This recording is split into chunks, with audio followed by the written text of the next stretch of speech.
apa kabar ibu-ibu semuanya? Baik. Alhamdulillah.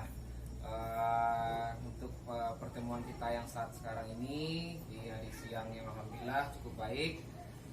Kita akan melanjutkan ke sekarang yaitu materi kita yang sesi 14. Yang mana sesi 14 ini saya akan menjelaskan kepada ibu-ibu nanti mengenai mendukung keluarga mengakses layanan untuk penanganan anak stunting. Nah, jadi ada beberapa tempat untuk kita mengakses tempat-tempat kalau seandainya nanti ada anak-anak kita yang stunting atau keluarga kita yang stunting atau tetangga atau siapapun. Karena anak stunting itu kan memang harus dilaporkan. Nah, sebelum kita masuk ke materi yang baru ini, materi sebelumnya siapa yang masih ingat Ibu? Silakan. Pemetaan kondisi diri dan keluarga. Ya, alhamdulillah ternyata lagi ada masih ingat Uni semuanya dan ibu-ibu semuanya. Nah, kemudian dari materi yang sebelumnya itu apakah ibu-ibu sudah memahami semuanya? Langsung masuk ke materi yang baru mengenai tentang tempat-tempat kita yang bisa diakses mengenai anak-anak stunting itu sendiri. Nah, pertama, apakah ada kasus stunting yang berada di lingkungan ibu-ibu semuanya? Kira-kira adakah atau tidak? Tidak ada. Sejauh ini baik itu tetangga atau keluarganya tidak ada, Bu ya? Saya yang kurang itu Nah, tidak tahu. jika ibu-ibu menjadi keluarga yang anaknya mengalami stunting, kira-kira apa yang bisa ibu lakukan? Memberi pengarahan mengenai gizi, Ya, menyuruh konsultasi dengan dokter yang terdekat. Terus ada tambahan kira-kira Bu? Tidak ada? So, kita berikan aplaus terlebih dahulu kepada Ibu. Nah, betul. Dari jawaban beliau tadi, memang kalau kita menemukan anak-anak yang stunting baik dari keluarga atau di sekitar kita, kita harus segera melapor. Nah, sejauh ini mungkin yang ibu-ibu tahu setidaknya melapor ke rumah bidan atau ke puskesmas terdekat. Kemudian apa yang dapat dilakukan masyarakat atau apa yang dapat ibu-ibu lakukan untuk mendukung keluarga tersebut? Kira-kira kalau seandainya ada keluarga yang stunting tersebut di tetangga ibu atau keluarga terdekat, kira-kira apa dukungan atau apa sokongan yang dapat kita berikan? Memberi semangat. Memberi semangat untuk segera mengkonsultasikan kepada pihak rumah sakit. Terus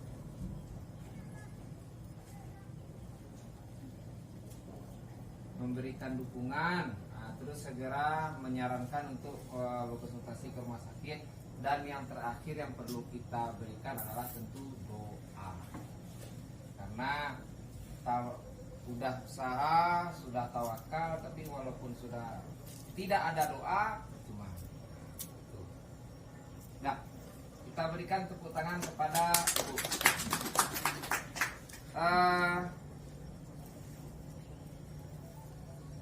Untuk menangani stunting itu sendiri, kita bisa mengoptimalkan bantuan bansos untuk pemenuhan gizi anak itu sendiri.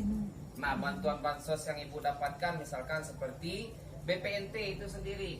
Makanya di BPNT itu bantuan pangan atau bantuan sembako yang ibu-ibu terima itu memang sudah ada aturannya, seperti beras, telur, ayam, ikan, sayur, daging, termasuk ikan asin, boleh. Buah-buahan, boleh. Makanya di dalam aturan itu tidak ada gula, tidak ada teh, tidak ada minyak goreng. Karena gula, teh, minyak goreng dan lain-lain itu hanya pendukung dari bantuan pokok itu sendiri. Namanya juga bantuan pokok, tentu yang diberikan pemerintah itu adalah yang pokok-pokok saja. Berasnya, Selain beras, kalau misalkan kita tinggal di daerah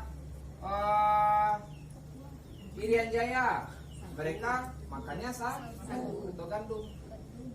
Begitu juga yang tinggal di daerah seperti di Jawa mereka banyak juga yang makannya jagung. Kondisi kita itu berbeda-beda. Tidak semuanya kebutuhan itu ke beras itu sendiri. Makanya di dalam itu ada beras, ada sagu, ada jagung, ada gandum.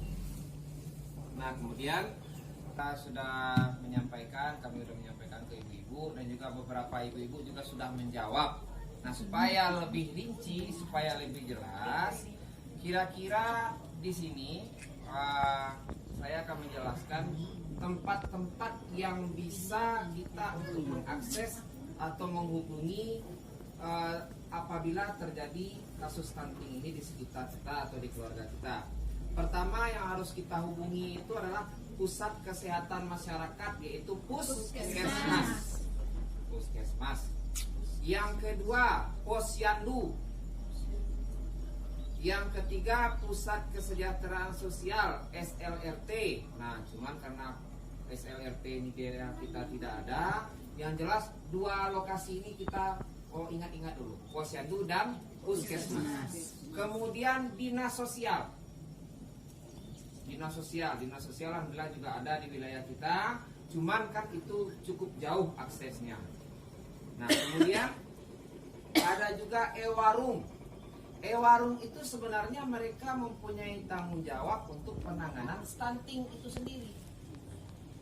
Nah, kita sebenarnya bisa melaporkan ke pihak e-warung itu sendiri. Warung itu apa Pak? E-warung tempat ibu-ibu membeli bahan pangan BPNT. Ya. Jadi yang ibu tahu selama ini tempat pengambilan BPNT itu apa? Warung saja. Nah, sebenarnya itu kalau di dinas sosial itu namanya e-warung. Nah, ya. Terus kemudian bisa juga melalui kontak person dari TEPSA, kontak telepon pelayanan sosial anak, telepon sosial anak TEPSA itu sendiri. Nah, kemudian bisa juga mengakses Balai Loka Rehabilitasi Sosial Anak yang memerlukan perlindungan khusus AMPK. Nah, cuman untuk di wilayah kita kan ini belum ada.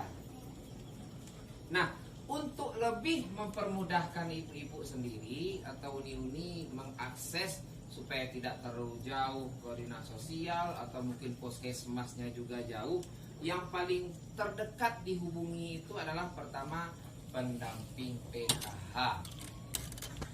Itu yang paling terdekat terlebih dulu yang harus dihubungi. Karena pertama pendamping PKH akan bisa langsung mensurvei ke lapangan, akan bisa langsung melihat ke lapangan atau ke lokasi bagaimana situasi anak tersebut, apakah memang stunting atau hanya memang keturunannya saja yang seperti itu. Nah, kemudian selain pendamping PKH boleh juga dihubungi pendamping BPNT, UB atau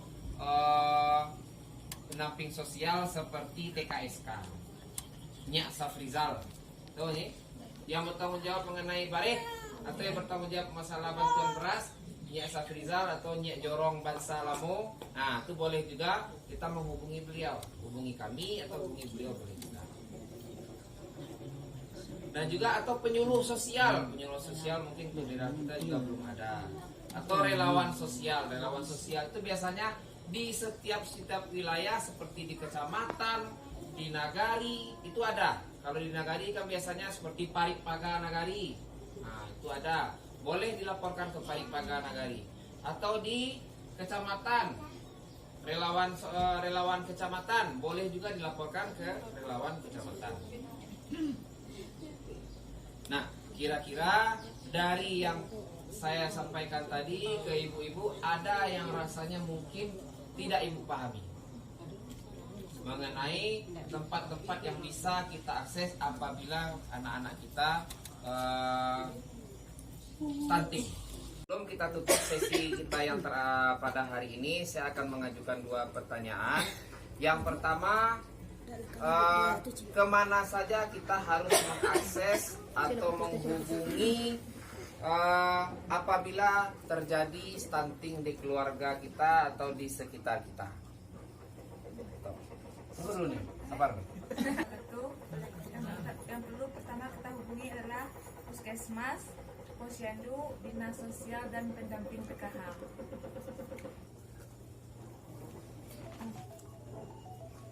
Kita hubungi Ibu Ewaru, Wali Nagari, Wali Jorong, pendamping PKH. Kedua, kira-kira bagaimana cara kita selaku orang tua untuk menangani atau mencegah supaya tidak terjadi stunting pada keluarga atau anak kita. Siapa yang bisa menjawab? Coba Ibu.